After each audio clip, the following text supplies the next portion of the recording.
Hello, aspirants, and welcome to the UPSC Analyzer. Today, we will discuss newspaper analysis dated 14th of March 2024. First news है one nation one report likely today. तो Ramnath Kovind panel बना था simultaneous elections को लेकर and ये अपनी report जो है ये आज दे देगा। आपको क्या जानना है? आपको साइमल्टेनियस इलेक्शंस की डेफिनेशन पता होनी चाहिए, आर्ग्यूमेंट्स सपोर्ट में क्या हैं, अपोज में क्या है एंड एक बैलेंस्ड कंक्लूजन। तो बैलेंस्ड कंक्लूजन में आप लॉ कमीशन की रिपोर्ट के कुछ पॉइंट्स कोट कर सकते हो। अब इस पैनल ने दो जो जर्मन मॉडल है उसको डिस्कार्ड किया है, लेकिन जर्मन मॉडल क्या है एक बार हम देख लेते हैं। German model of constructive vote of no confidence. तो नो कॉन्फिडेंस तब लाया जाए अगेंस्ट द इनकम्बेंट अगर पॉजिटिव वोट ऑफ कॉन्फिडेंस हो सक्सेसर के पास कि दूसरी जो पार्टी है वो यहाँ पर क्लेम कर रही हो कि वो यहाँ पर गवर्नमेंट बना सकती है, लेकिन इसके अगेंस्ट बात की गई है कि इसको हम नहीं लेकर आएंगे। कांग्रेस रिविजिट्स न्याय प्रॉमिस। तो न्याय प्रॉमिस क्या है कांग्रेस का कि हर साल महिलाओं को 1 लाख रुपए दिया जाएगा जो कि पुअर वुमेन है, बेसिकली जो 20% कॉन्स्टिट्यूट करती हैं, पुअरेस्ट 20% ऑफ ऑल फैमिलीज। तो यहाँ पर महिलाओं को 1 लाख रुपए दिया जाएगा। ठीक है, सिर्फ इतना ही, ऐसे ज़्यादा कुछ नहीं है इसमें। Growing tally rising turn out. तो ये बताया जा रहा है कि जो वुमेन है इसकी इंपॉर्टेंस कितनी ज़्यादा बढ़ रही है। फॉर एग्जांपल वुमेन वोट करने आ रही हैं ज़्यादा, इसीलिए हम देख रहे हैं कि वुमेन स्पेसिफिक स्कीम्स भी हैं। फॉर एग्जांपल रिसेंटली वुमेन को रिजर्वेशन दिया गया था state legislative assemblies and parliament में। सिमिलरली अभी हमने देखा कि कांग्रेस ने बोला कि 1 लाख रुपए हर साल देंगे जो पुअरेस्ट वुमेन है उनको। तो from the women's reservation bill passed by the BJP led government at the centre to AP's promise of ₹1000 a month and Congress's proposed allowance of ₹1 lakh per annum ahead of the Lok Sabha elections, political parties have been pushing key legislative and development measures targeting women voters. आगे चलते हैं। इस page पर कोई important news नहीं है, first page का ही extension है। वन नेशन वन पोल रिपोर्ट लाइकली आज होगी, ये हमने देख लिया है। Growing tally rising turnout. तो ये बताया जा रहा है कि विमेन का टर्नआउट कैसे बढ़ रहा है। नेक्स्ट चलते हैं आगे। The suitable citizen. तो यहाँ पर CAA की बात की गई है, बहुत ज़्यादा क्रिटिसाइज़ किया गया है, तो अगर आपको पढ़ना है तो आप पढ़ सकते हो। तो enactment of the citizenship amendment rules is a perfect embodiment of a polity where rulers are utterly cynical and their supporters increasingly credulous. तो इनेक्टमेंट, आपको सिटीजनशिप अमेंडमेंट एक्ट पता होना चाहिए 2019 का, एंड इसके अलावा सिटीजनशिप किस किस तरीके से मिलती है, naturalisation, birth, descent, incorporation of territory. ये वाला जो सिटीजनशिप वाला चैप्टर है ये आपको पढ़ना है लक्ष्मीकांत से। Next the change with in. तो बीजेपी में ये जो चीफ मिनिस्टर को चेंज किया गया एंड जो खट्टर हैं उनको लोकसभा से टिकट दी गई, ये सब कुछ आपके एग्जाम के लिए इंपॉर्टेंट नहीं, तो उसको आप स्किप कर सकते हो। Space to pivot. तो फूड इन्फ्लेशन एक बड़ी प्रॉब्लम है एंड इसीलिए ऑथर ने सजेस्ट किया है कि जो मॉनेटरी पॉलिसी कमेटी है इसको रेपो रेट कट करना पड़ेगा फूड इन्फ्लेशन को कर्ब करने के लिए। तो data released by the national statistical office on Tuesday showed that retail inflation as measured by the consumer price index has remained at almost the same level since the beginning of this year. Inflation stood at 5.09% in February, only marginally lower than the 5.1%. बाकी आपको पता है कि यहाँ पर जो consumer price index है इसमें फूड को कितना वेटेज दिया जाता है ये पता होना चाहिए। एंड अर्स्टवाइल किंग मेकर बिल्कुल नहीं देखेंगे। हरियाणा के पॉलिटिकल अरेंजमेंट की बात की गई है।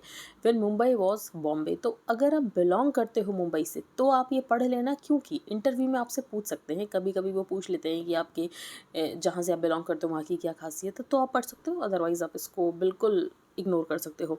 या इस तरीके का क्वेश्चन आता है कि अभी तक आपने क्या चेंजेस देखे अपने पर्टिकुलर एरिया में, कि जब आप पैदा हुए थे एंड अभी तक आपको क्या क्या चेंजेस दिखे हैं, तो उसके लिए भी इंपॉर्टेंट है कि पहले क्या आर्किटेक्चर था, अभी कैसे लैंडस्केप चेंज हुआ है, तो आप पढ़ सकते हो, वरना ये आपके लिए इंपॉर्टेंट नहीं है। A fact sheet, a sheet anchor. तो कंज्यूमर एक्सपेंडिचर सर्वे आया था कुछ टाइम पहले एंड कंज्यूमर एक्सपेंडिचर सर्वे की ही बात की है। तो सबसे पहले ऑथर ने ये कहा है कि हमारे पास यूनिट लेवल डेटा ही नहीं है कोई भी फर्म कंक्लूजन ड्रॉ करने के लिए। तो we do not have unit level data. So this is for 2022-23 and we await the results of the 2023-24 survey. This is just a fact sheet. We await unit level data. With changes in methodology, we await some kind of validation with a smaller sample that uses both the old methodology and the new. क्योंकि अगर आपने methodology change कर दी है तो हम last वाले data से कैसे compare करेंगे? Despite such caveats, people have jumped the gun और ये कहा जा रहा है कि poverty तो बिल्कुल ख़त्म हो चुकी है, extreme poverty. तो there has been a steady decline in cereals and pulses कि लोग अब जो हैं cereal pulses कम खाकर क्या चीज़ें ज़्यादा कंज्यूम कर रहे हैं? Fruits, egg, fish, meat, processed food.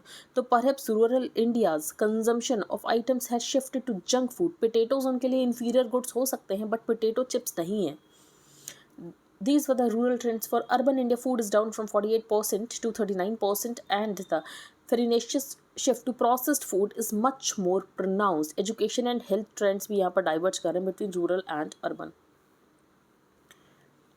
यहाँ पर इलेक्टोरल बॉन्ड्स के बारे में है, तो SBI ने डेटा दे दिया है इलेक्टोरल बॉन्ड्स का इलेक्शन कमीशन ऑफ इंडिया को, and election commission of India by Friday जो है इस डेटा को पब्लिक कर देगा। तो यहाँ पर लगभग 22,217 बॉन्ड्स बिके हैं अप्रैल 19 से, एंड सब कुछ डेटा है कि किसने बॉन्ड दिया, किसने बॉन्ड खरीदा, तो वो सब कुछ पता चल जाएगा। President clears Uttarakhand UCC bill, तो आपको यूनिफॉर्म सिविल कोड पता होना चाहिए, आर्टिकल 44 सोसाइटी में ये टॉपिक आता है, एंड वो आपसे पूछ सकते हैं कि क्या UCC होना चाहिए, नहीं होना चाहिए। तो आपको इसमें कुछ जजमेंट्स पता होने चाहिए, क्यों होना चाहिए उसके लिए आपको 4-5 पॉइंट्स पता होने चाहिए, क्यों नहीं होना चाहिए उसके लिए भी आपको 2-3 पॉइंट्स एटलीस्ट पता होने चाहिए, एंड आपको एक बैलेंस्ड कंक्लूजन होना चाहिए जो कि लॉ कमीशन ने बोला था, तो वो आप बता सकते हो। आगे हम चलते हैं। यहाँ पर कोई इंपॉर्टेंट न्यूज़ नहीं, आप देख सकते हैं स्पोर्ट्स से कोई क्वेश्चन नहीं आता है। 2 लास्ट ईयर प्रॉब्लम्स में 1-2 क्वेश्चन आए थे, बट उसका मतलब ये नहीं कि आप स्पोर्ट्स न्यूज़ पढ़ने लग जाओ। Putin warns west again, Russia ready for nuke war. अगर रशिया की सॉवरेनिटी को थ्रेटन किया जाता है तो प्रेसिडेंट व्लादिमीर पुतिन ने वॉर्न किया है वेस्ट को on Wednesday Russia was technically ready for nuclear war. अगर US अपने ट्रूप्स भेजता है तो रशिया यहाँ पर न्यूक्लियर वॉर कर सकता है। यूरोपियन लॉ मेकर्स ने फाइनल अप्रूवल दे दिया है to the world's first AI law. तो AI को लेकर लॉ बनाया गया है। AI को बहुत टाइम से रेगुलेट करने की बात की जा रही है। अब रेगुलेशन कैसा है? Risk based approach. तो जो हाई रिस्क है उनको यहाँ पर बैन किया जाएगा, जो लो रिस्क है उनको विद रेगुलेशन अलाउ किया जाएगा। तो इस तरीके से किया गया है। तो कौन कौन से यूजर्स को बैन किया गया है? Social scoring systems that govern how people behave, predictive policing, emotion recognition system in schools, work places, police जो लोगों के फेस स्कैन करती है in public using remote biometric identification, generative platforms पर एक्स्ट्रा स्क्रूटनी है for most powerful AI, for example open AI का जो है। नेक्स्ट आगे चलते हैं। वो CISF वाली न्यूज़ इंपॉर्टेंट नहीं थी। The froth in small stocks, and जैसे कि कल न्यूज़ आई कि यहाँ पर जो शेयर मार्केट है ये डिप में चला गया। अब क्यों चला गया?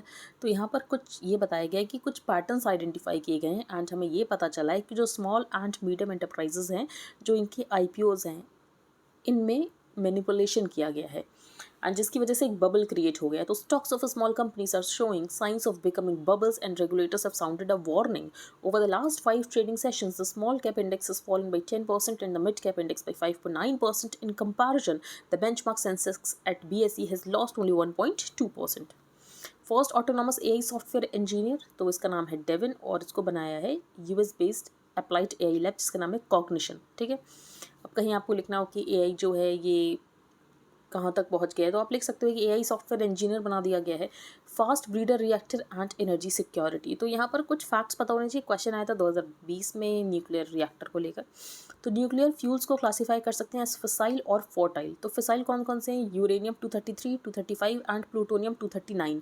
फोर्टाइल कौन से हैं? Uranium 238 and thorium 232।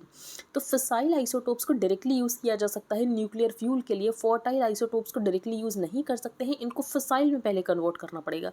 तो uranium 235 is the only fissile isotope that occurs in nature. India में रिसोर्सेज ऑफ एक्सप्लॉयटेबल यूरेनियम जो है ये सिर्फ 0.7% है, एंड हमारे पास थोरियम बहुत है। तो both fissile and fertile isotopes are precious commodities जिसको कि हमें जुडिशियसली यूज़ करना चाहिए। तो pressurised heavy water reactors which burn uranium 235 also convert fertile uranium 238 to plutonium 239। तो जो प्लूटोनियम है इसको फास्ट ब्रीडर रिएक्टर्स में यूज़ किया जाता है इलेक्ट्रिसिटी को प्रोड्यूस करने के लिए। तो फोर्टाइल क्या होता है, फिसाइल क्या होता है, ये सब कुछ आपको पता होना चाहिए। पाई डे, अब पाई 22/7 और 3.14, तो पाई की यहाँ पर डेफिनेशन दी गई है। तो ये रेशियो होता है सर्कल्स के सर्कमफरेंस का, जो कि 2 pi r divided by 2 r diameter. तो बेसिकली यहाँ पर पाई आ जाएगा, तो यही होता है पाई। आगे चलते हैं। इकॉनमी पेज अब हम डिस्कस करेंगे। तो सबसे पहले जो इकॉनमी पेज पर न्यूज़ है वो यही है कि मार्केट्स डिक्लाइन हो गए amid bubble warning in small mid caps. And सबसे इंपॉर्टेंट न्यूज़ ये है कि जो टाटा की फैब्रिकेशन यूनिट है ये फर्स्ट चिप बनाएगी 2026 एंड तक। तो सेमीकंडक्टर्स का क्या यूज़ है, एंड अगर आपको फैब 4 या चिप 4 अलायंस के बारे में पता है then please tell me in the comment section. If you liked the analysis then please like, share and subscribe. Thank you and have a nice day.